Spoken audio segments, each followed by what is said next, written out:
सबसे पहले तो आज रिनपास के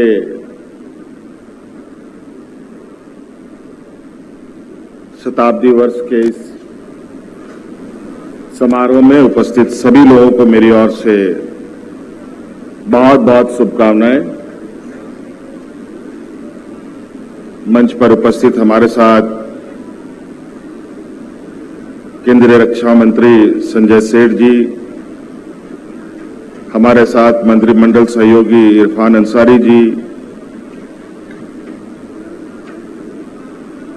और जहां रिनपास अवस्थित है यहां के स्थानीय विधायक सुरेश कुमार बैठा जी और विधायक राजेश कच्छप जी, हमारे पूर्व मंत्री सुबोध कांत सहाय जी, स्वास्थ्य विभाग के सचिव सरकार के एसीएस अजय कुमार सिंह जी, रिनपास निदेशक अमोल रंजन सिंह जी और विशेष रूप से निभांस से आई हमारी वहां के निदेशक डॉक्टर प्रतिमा मूर्ति जी एवं गणमान्य अतिथिगण, आप सबका हार्दिक अभिनंदन करते हुए जोहार करता हूं।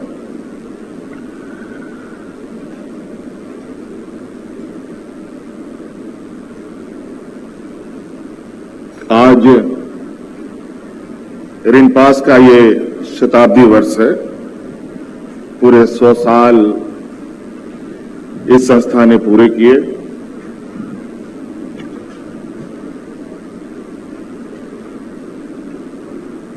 देश आजाद होने से पहले से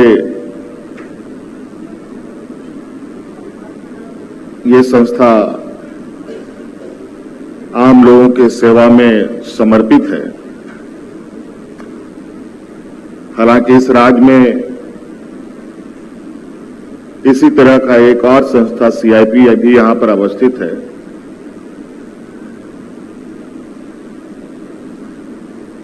जो मुझे अभी बताया गया है कि वो 1918 में लोगों को समर्पित किया गया और रिनपास 1925 में।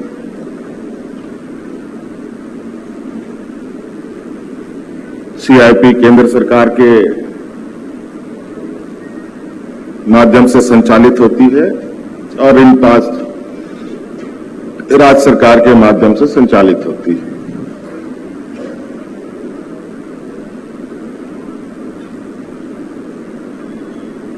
इस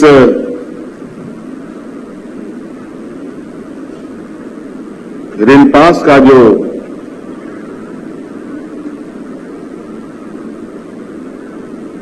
कार्य क्षेत्र है,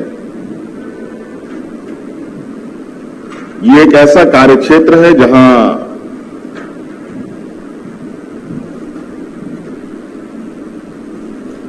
बहुत कम लोग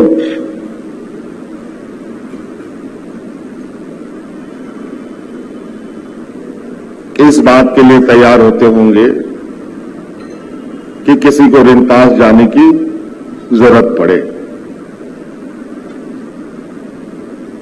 1925 में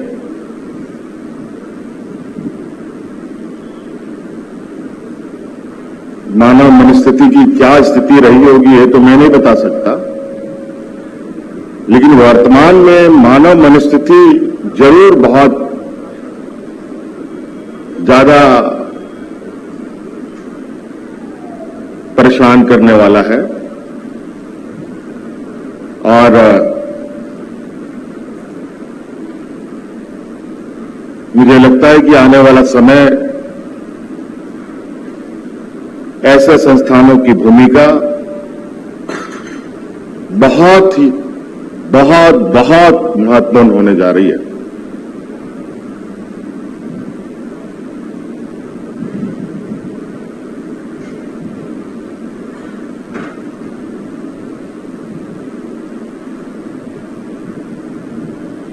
मुझे कभी रिनपास के परिसर में आने का मौका नहीं मिला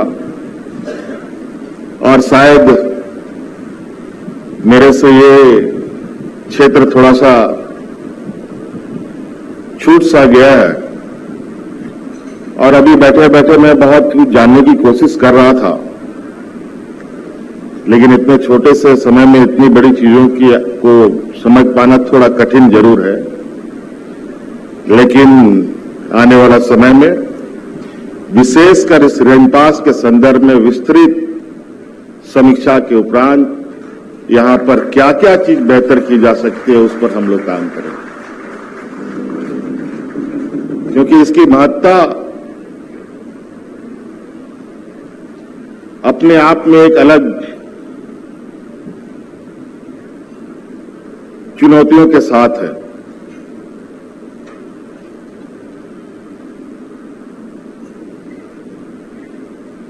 कई लोग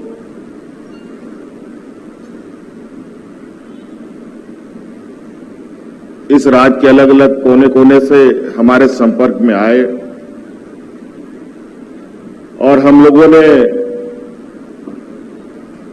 जो भी मौजूदा व्यवस्था रहा होगा उसके माध्यम से रिनपास तक लोगों को पहुंचाने का, भेजने का हम लोगों ने काम किया।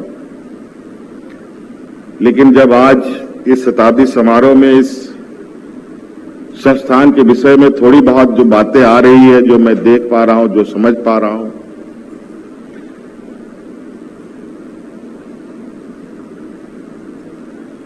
इससे ये लगता है कि इस पर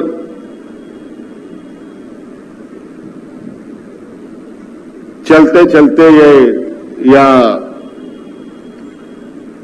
साधारण इस विषय को समझना गलती होगा, गलत कदम होगा और इसके लिए कहीं ना कहीं गंभीरता के साथ इस संस्थान के लिए काम करना होगा। यहां कितने व्यवस्थाएं हैं, कितने डॉक्टर्स हैं, कितने फैकल्टीज हैं, कितने नॉन टीचिंग स्टाफ हैं, कितने मरीज हैं, कितना लोग यहां इंडोर हैं, कितना आउटडोर हैं, कितने महिलाएं हैं, कितने पुरुष हैं, कितने बच्चे हैं, बहुत बड़ा इसका एक अलग दायरा है। और शायद जिन लोगों ने भी ऐसे संस्थानों की परिकल्पना की थी उनकी सोच बहुत दूर रही होगी।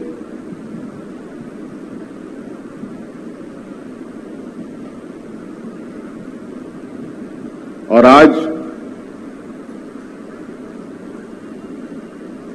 यहां मौजूदा लोग अलग अलग संस्थानों से आए और अलग अलग जगहों पर आना जाना रहा हो आप सब लोगों का, तो आप लोग महसूस करते होंगे कि ऐसे संस्थानों की आवश्यकता आज के दिन में कितनी तेजी से बढ़ रही है और कितना आवश्यक है।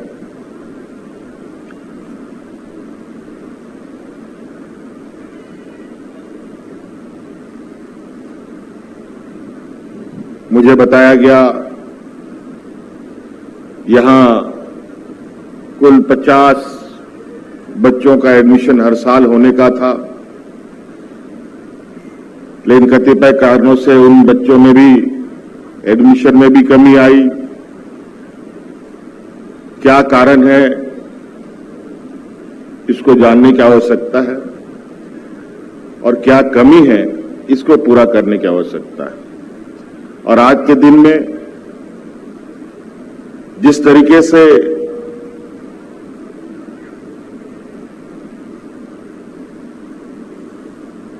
मानसिक समस्याएं बढ़ रही हैं, उनके समाधान के लिए भी कई सारे नए तकनीक, नई व्यवस्थाएं खड़ी हो रही हैं। नए तरीके के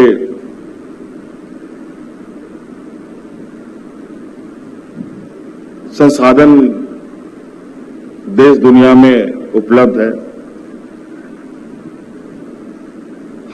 हमें लगता है वर्तमान तकनीक को भी कितने जल्द से जल्द हम लोग इस संस्थान के लिए ला पाए। यहां के आधारभूत संरचना से, यहां के जो शैक्षणिक व्यवस्था से लेकर यहां पर इलाजरत लोगों के लिए बेहतर से बेहतर व्यवस्था हम लोग करें। स्वास्थ्य सेवा में तो हम लोग अक्सर चर्चा कर भी रहे हैं, लेकिन मुझे लगता है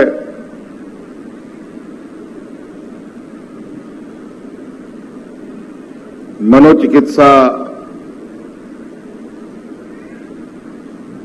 के लिए भी विशेष ध्यान देने की आवश्यकता थी। अब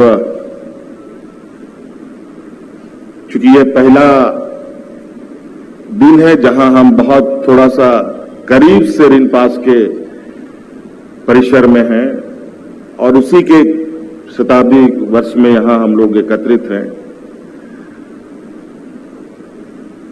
और हम आपको आश्वस्त करते हैं कि बहुत जल्द रिनपास को बदलते हम देखेंगे और यहां के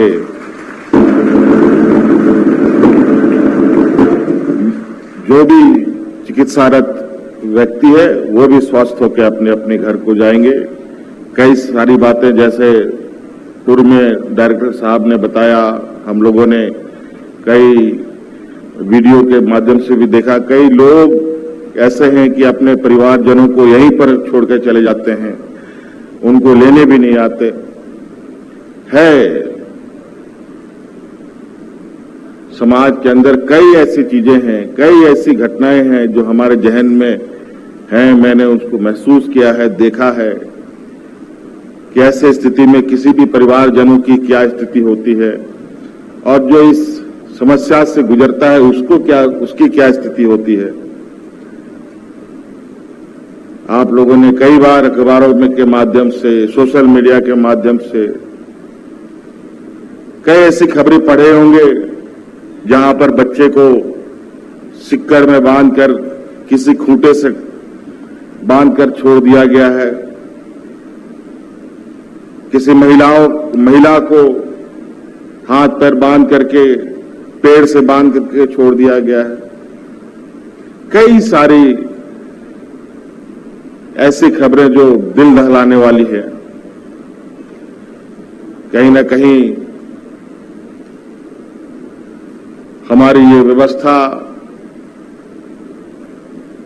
तक उनका पहुंचना, उनका एक्सेस बहुत ही मुश्किल रहा है। इसको और सरल और लोगों को उत्साह कैसे इसके प्रति भी जगे, अवेयरनेस प्रोग्राम के साथ हम लोग आगे बढ़ेंगे।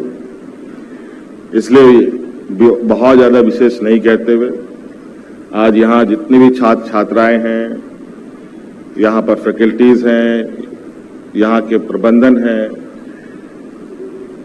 सभी को आपके इस रिनपास के शताब्दी वर्ष के लिए मेरी ओर से ढेर सारी शुभकामनाएं। धन्यवाद। जोहार।